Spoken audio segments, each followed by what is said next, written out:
तो कैसे आप सभी लोग दोस्तों, आप सभी लोग जैसे आप जानते हैं इस चैनल पे हम लोग डेली बेसिस पे करंट अफेयर्स को डिस्कस करते हैं दोस्तों। यानी हाल फिलहाल में जो घटनाएं घटी हुई होती है उस पर हम लोग बात करने का प्रयास करते हैं, उस पर हम लोग चर्चा करने का प्रयास करते हैं दोस्तों। तो उसी संदर्भ में हमारे पास एक न्यूज़ है दोस्तों, एक घटना है जिसमें हम सभी लोग को बात करना जरूरी है। कहा जा रहा है अरुणाचल प्रदेश में एक भारतीय 15 सदस्य का एक समूह दोस्तों, जो तवांग एक चोटी है, पर्वत चोटी है दोस्तों, पहाड़ी इलाका है, पहाड़ का चोटी है, उस पर उन लोग के द्वारा पर्वतरोहण किया गया है, यानी कि उस पर चढ़ने का काम किया गया है दोस्तों। और उन्होंने उस जगह पे चढ़ने के बाद उसका नाम जो है एक छठे दलाई लामा के नाम पर किया गया है दोस्तों। करने का प्रयास किए हैं, उन्होंने दिखाने का प्रयास किया दोस्तों। लेकिन इसको लेकर क्या हो गया कि चीन वालों को मिर्ची लग गई है, चीन को परेशानी हुआ है दोस्तों। चीन लोगों की तरफ से इस काम पे रिएक्शन आया है दोस्तों, जिसके बारे में ही हम इस पूरे सेशन में पढ़ेंगे, जिसमें बताया जा रहा है कि चीन ने इसको विरोध किया है दोस्तों। आइए क्या है पूरा मामला, क्या है, आइए पूरी डिटेल में इसको जानते हैं।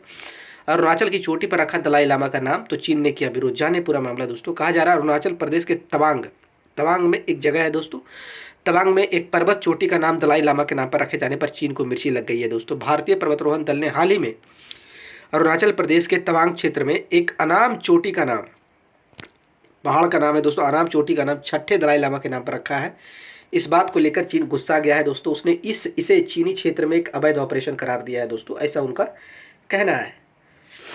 अरुणाचल पर चीन को लगी मिर्ची। अरुणाचल प्रदेश के तवांग क्षेत्र में एक अनाम पर्वत चोटी के नाम छठे दलाई लामा के नाम पर रखे जाने पर चीन ने गहरी नाराजगी जताई है दोस्तों। भारतीय पर्वतारोहण दल द्वारा हाल ही में इसे चोटी का नाम तसांगयांग ग्यात्सो चोटी रखने के बाद से चीन की तरफ से तीखी प्रतिक्रिया आई है दोस्तों। दलाई लामा तसांगयांग ग्यात्सो जो 17वीं 18वीं शताब्दी में तवांग में पैदा हुए थे दोस्तों, उन्हें सम्मानित करने के लिए भारत ने यह कदम उठाया है, लेकिन चीन ने इसे चीनी क्षेत्र में एक अवैध कदम करार दिया है दोस्तों। चीन और भारत के बीच सीमा विवाद को लेकर पहले से तनाव बना हुआ है। ऐसे में इस घटना ने दोनों देशों के बीच फिर से एक नया विवाद खड़ा कर दिया है दोस्तों। चीन का विरोध और उसका क्या दावा है, आइए उसके बारे में डिटेल से समझते हैं।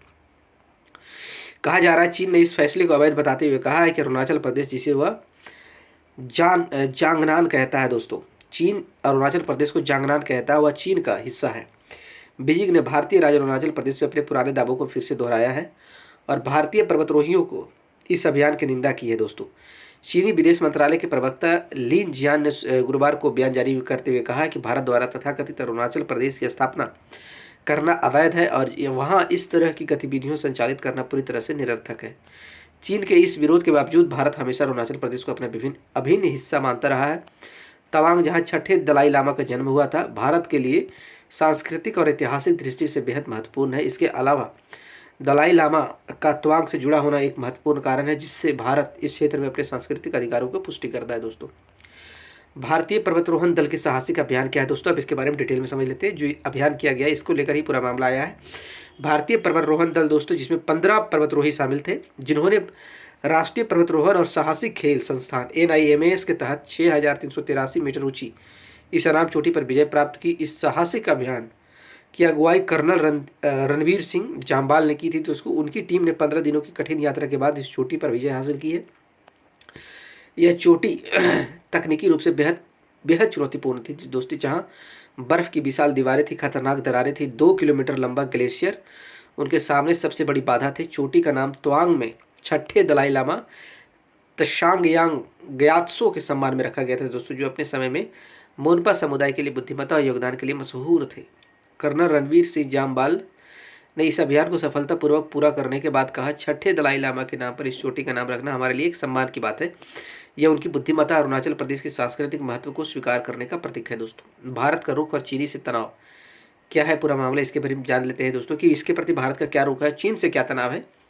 भारत के रक्षा मंत्रालय ने भी इस अभियान को एक सकारात्मक कदम बताया है और इस छठे दलाई लामा की बुद्धिमत्ता, उनकी गहरी आध्यात्मिकता के प्रति श्रद्धांजलि के रूप में देखा जा रहा है। भारतीय सेना और पर्वतारोहण दल के कई सदस्य इस बात पर जोर दे रहे हैं कि यह कदम अरुणाचल प्रदेश पर चीन के दावों का सीधा जवाब है। भारत और चीन के बीच अरुणाचल प्रदेश को लेकर विवाद कोई नया नहीं है दोस्तों। चीन अरुणाचल प्रदेश को अपने क्षेत्र का हिस्सा मानता है, जबकि भारत इसे अपने उत्तर पूर्वी राज्य का अभिन्न अंग मानता है। ऐसे में छठे दलाई लामा के नाम पर चोटी का नामकरण भारत की सांस्कृतिक और भौगोलिक स्थिति को मजबूत करता है। चीन को क्यों नहीं गई मिर्ची दोस्तों, अब इसके बारे में जान लेते हैं कि चीन को इससे क्या परेशानी हुई, क्या दिक्कत हुई। चीन की नाराजगी का मुख्य कारण है कि तवांग और अरुणाचल प्रदेश में बढ़ती भारतीय गतिविधियों से उसके क्षेत्रीय दावों पर खतरा मंडराता दिखाई दे रहा है। चीन लंबे समय से तवांग पर अपना दावा करता आ रहा है दोस्तों। और दलाई लामा के नाम पर चोटी का नामकरण चीन के लिए एक बहुत बड़ा झटका साबित हो सकता है। चीन का यह मानना है कि इस तरह की घटनाएं उसके क्षेत्रीय हितों के खिलाफ है और वह इसे एक चुनौती के रूप में देखता है दोस्तों। हालांकि भारत के लिए यह कदम एक सांस्कृतिक ऐतिहासिक मान्यता का प्रतीक है। तवांग अरुणाचल प्रदेश में भारतीय सेना की लगातार उपस्थिति और पर्वतारोहण अभियानों से यह स्पष्ट हो जाता है कि भारत अपने क्षेत्रीय दावों को लेकर गंभीर है दोस्तों। उम्मीद करते हैं आप सभी को चीज़ें समझ में आई होगी दोस्तों। हमारे चैनल इसी तरीके से हमारे चैनल से जुड़ने के लिए दोस्तों आप सभी लोगों को बहुत बहुत धन्यवाद।